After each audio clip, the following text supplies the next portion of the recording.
بسم اللہ الرحمن الرحیم۔ مشکات دوم سبق نمبر 75 باب العطواس والتصاؤب والضحك۔ یا مصنف علیہ الرحمہ یہ مسائل ذکر کر رہے کسی کو عطسہ آ جائے، کسی کو چھینک آئے تو کیا پڑھے، اس طرح اگر کسی کو جمائی آئے تو کس طرح اسے روکے، اور آگے ہیں باب الضحک حسن تبسم کے مسائل، اور زیادہ ہنسنے وغیرہ سب کے متعلق مسائل ذکر ہوں گے۔ الفصل الاول عن ابی ہریرہ رضی اللہ عنہ عن النبی صلی اللہ علیہ وسلم قال، آپ علیہ السلام فرما رہے ان اللہ یحب العطواس، چھینک آنا اللہ کو پسند ہے۔ کیا مطلب ہے پسند ہے؟ معنی اس سے دماغ کو خفت ملتی ہے، اندر طبیعت جو ہے چس ہو جاتی ہیں۔ وَيَكْرَهُ التَّصَاؤُب، اور جمائی آنا اللہ کو ناپسند ہے، کیونکہ یہ سستی کی علامت ہے، غفلت کی علامت ہے، اور تھکاوٹ وغیرہ کی علامت ہے، شیطان وغیرہ کے اس میں کچھ اثرات ہوتے۔ فَإِذَا عَطَسَ أَحَدُكُمْ، اگر کسی کو چھینک آئے، وَحَمِدَ اللہ، اور الحمدللہ اس نے پڑھی ہو، کان حقا علی کل مسلم سمعہ، جس نے بھی سنا اس کا حق بنتا ہے، ای یقول له یرحمک اللہ، اس کو کہہ دے یرحمک اللہ۔ فاما التصاؤب فانما من الشیطان، جمائی آنا شیطان سے خوش ہوتا ہے۔ فاذا تصاب احدکم، اگر کسی کو جمائی آئے، فلیردہ ما استطاع، منہ کو زور دے کر بند کرے۔ فان احدکم اذا تصاب، جو کسی کو جمائی آ رہی، ضحک من الشیطان، شیطان سے خوش ہو جاتا ہے اور ہنستا ہے۔ اور پھر روایت مسلم فان احدکم اذا قال ہا، جب جمائی میں ہا ہا کہے، ضحک الشیطان منہ، شیطان سے خوش ہو جاتا ہے۔ وعنہ قول قول رسول اللہ صلی اللہ علیہ وسلم اذا عطس احدکم فلیقل الحمدللہ، اگر کسی کو چھینک آئے تو الحمدللہ پڑھے۔ ولیقل له صاحبہ، ساتھی دوست کوئی ہو کہ دے یرحمک اللہ۔ فاذا قال له یرحمک اللہ، جب وہ دوسرا صاحب اس کے یرحمک اللہ کہہ دینا تو چھینکنے والے کو چاہے کہ یہ پڑھے، فلیقل یہدیکم اللہ ویصلح بالکم، یہ الفاظ پڑھے۔ وعن انس رضی اللہ عنہ قال عطس رجلان عند النبی صلی اللہ علیہ وسلم، پیغمبر علیہ السلام کی مجلس میں پیغمبر علیہ السلام کے پاس دو شخص تھے، دونوں کو چھینک آئی۔ وشمت احدہما لم یشمت الاخر، ایک یرحمک اللہ کہا، دوسرے کو نہیں کہا۔ فقال الرجل یا رسول اللہ شمت هذا ولم تشمتنی، آپ نے اس کے یرحمک اللہ کہا، مجھے نہیں کہا۔ قال، اس نے جواب دیا آپ علیہ السلام کہ هذا حمد اللہ ولم تحمد اللہ، اس نے الحمدللہ پڑھی تھی، تم نے الحمدللہ نہیں پڑھی تھی۔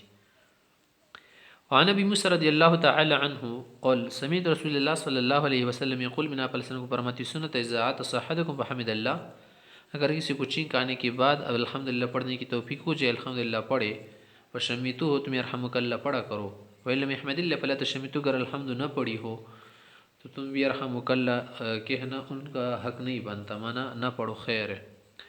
وعن سلمۃ بن الاکوع سے کہتے ہیں انہ سمع النبی صلی اللہ علیہ وسلم، اس نے سنا کہ پیغمبر علیہ الصلوۃ والسلام نے سنا، وعطس رجل عنده، ایک شخص کو چھینک آئی، وقال له، اس کو کہا یرحمک اللہ، ثم عطس اخرى، پھر دوسرے کو چھینک آئی، فقال الرجل، پھر دوبارہ اس کو چھینک آئی۔ ایک شخص کو ایک مرتبہ چھینک آئی تھی، آپ علیہ السلام نے یرحمک اللہ کہا، جب دوبارہ اس کو چھینک آئی تو آپ نے یرحمک اللہ نہیں کہا۔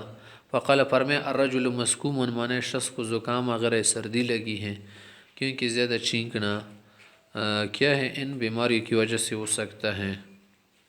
اور پھر روایت ترمذی انه قال له فی ثالثۃ، تیسری مرتبہ میں کہ مسکوم، شاید بخار زکام ہے اس کو۔ وعن ابی سعید الخدری ان رسول اللہ صلی اللہ علیہ وسلم قال اذا تصاب احدکم، جو کسی کو جمائی آنا شروع ہو جائے، فلیمسک بیدہ علی فمہ، منہ پر ہاتھ رکھ کے، پین شیطان یدخل، شیطان داخل ہوتا ہے، یا تو حقیقی معنی مراد یا معنی یہ ہے کہ وہ کیا کرتا ہے، وسوسے وغیرہ ڈالتا ہے۔ الفصل الثانی عن ابی ہریرہ رضی اللہ عنہ ان النبی صلی اللہ علیہ وسلم کا اذا عطس، کہ جب آپ علیہ الصلوۃ والسلام کو چھینک آتی نا تو غطى وجهه بیدہ او ثوبہ، ہاتھ یا کپڑا وغیرہ رکھتے تھے منہ پر نہ، تاکہ کسی کو تھوک وغیرہ نہ اڑ کے جائے، اور غض بصوت، آواز بھی کچھ نیچی کرتے تھے۔ یہ بہتر طریقے چھینک آئے تو کسی کے منہ میں نہ چھینکے، کسی کے کان و ناک میں، بلکہ کچھ رکھ لے منہ پر، رومال وغیرہ۔ وقال ترمذی حدیث حسن صحیح۔ وعن ابی ایوب ان رسول اللہ صلی اللہ علیہ وسلم قال اذا عطس احدکم جو کسی کو چھینک آئے فلیقل کہ الحمد للہ علی کل حال ولیقل الذی يرد علیہ جو جواب میں کہہ رہے وہ یہ کہہ دے یرحمک اللہ ولیقل ہوا اور پھر وہ چھینکنے والا دوبارہ یہ جواب کہا یہدیکم اللہ ویصلح بالکم. وعن ابی موسیٰ رضی اللہ عنہ قال کان الیہود یتعطسون عند النبی صلی اللہ علیہ وسلم کچھ یہودی تھے بتکلف وہ چھینکتے تھے. تعاطس باب تفاعل میں گیا نا تکلف کا منع ہو گیا. یرجون یعنی یہ امید رکھتے تھے یقول اللہم یرحمک اللہ کہیں مجھے یا ہمیں یرحمک اللہ کہہ دی فیقولو پیغمبر علیہ السلام کہتے تھے یہدیکم اللہ اصلح بالکم اللہ تمہیں ہدایت دے اور تمہاری حالت کو کیا کر دے درست کرے مانا توفیق ایمان دے. وان ہلال بن یساف سے کہتے ہیں قول کننا مع سالم بن عبید ہم سالم بن عبید کے پاس تھے فاتس رجل من القوم کسی شخص کو چھینکائے فقال اس نے کہا السلام علیکم یا الحمدللہ کہنی چاہیے اس نے السلام علیکم کہا. فقال اللہ اس کو کہا سالم نے کہ وعلیک وعلی امک تجھ پر اور تیری ماں پر بھی سلام ہو. مانا السلام علیکم کہنے کا مقام ہے نہیں ہے اس لیے ماں کا لفظ بھی لتا کہ اس کو ذرا زور لگے. فکان الرجل وجد فی نفسه شاہ ذرا غصہ ہوا. فقال اس نے کہا میں لم اقل الا ما قال النبی صلی اللہ علیہ وسلم جو کچھ میں نے کہا یہی پیغمبر صلی اللہ علیہ وسلم نے بھی کہا تھا. ہوئے تھے ذات رجل عند النبی صلی اللہ علیہ وسلم پیغمبر صلی اللہ علیہ وسلم کہا ایک شخص کو چھینکائی فقال السلام علیکم اس نے السلام علیکم کہا. فقال النبی صلی اللہ علیہ وسلم علیک وعلی امک یہ کہا مانا سلام کا مقام نہیں. پھر فرمائے زاحت صحتکم جو کسی کو چھینکائی فلیقل الحمدللہ رب العالمین پڑھے ولیکل لہم یرد علیہ اور جو جواب میں کہہ رہا وہ یہ کہ دے یرحمک اللہ ولیکل اور پھر وہ یہ کہ دے جواب میں یغفر اللہ لی ولکم یہ کہ دیا یہ کہ دیا یہدیکم اللہ یصلح بالکم. عنبید بن رپاس سے کہہ رہے یعنی نبی صلی اللہ علیہ وسلم قول کہ شمت العاطس ثلاثاً اگر کسی کو چھینک آئے تو 3 مرتبہ تک تم جواب دے سکتے ہو اور یرحمک اللہ کے ذریعے.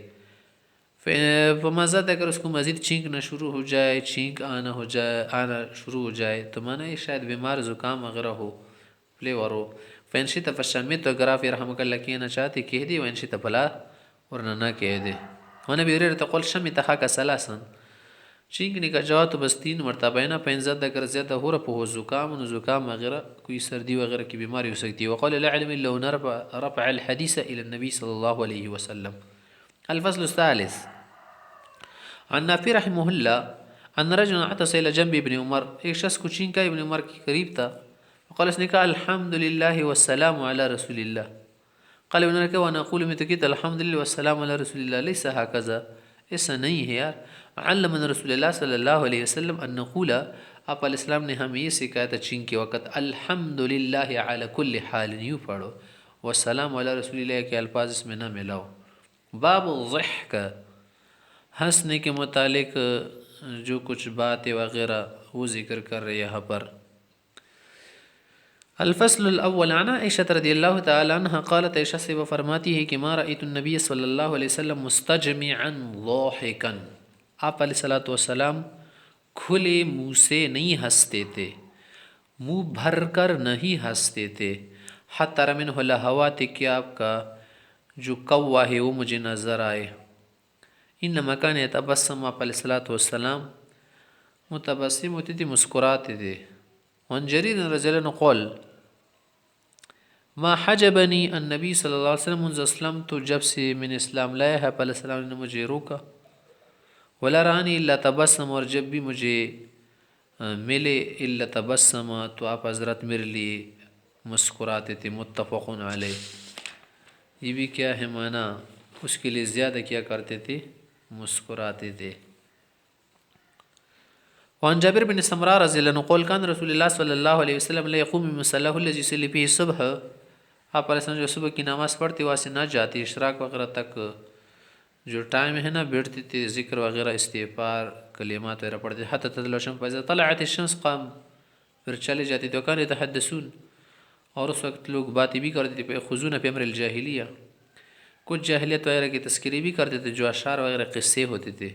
فیضحکون ہنستے تھے وتبسم صلی اللہ علیہ وسلم اور آپ علیہ السلام مسکراتے تھے. وفی روایت لترمذی یتناشدون الشعر کہ مسجد میں جو شعر تھے نا وہ بھی پڑھتے تھے یعنی صحیح اشعار و الفاظ وغیرہ معانی میں کوئی شرکی کلمات نہ ہو یا برے خیالات نہ ہو تو اس اشعار کا پڑھنا درست ہے۔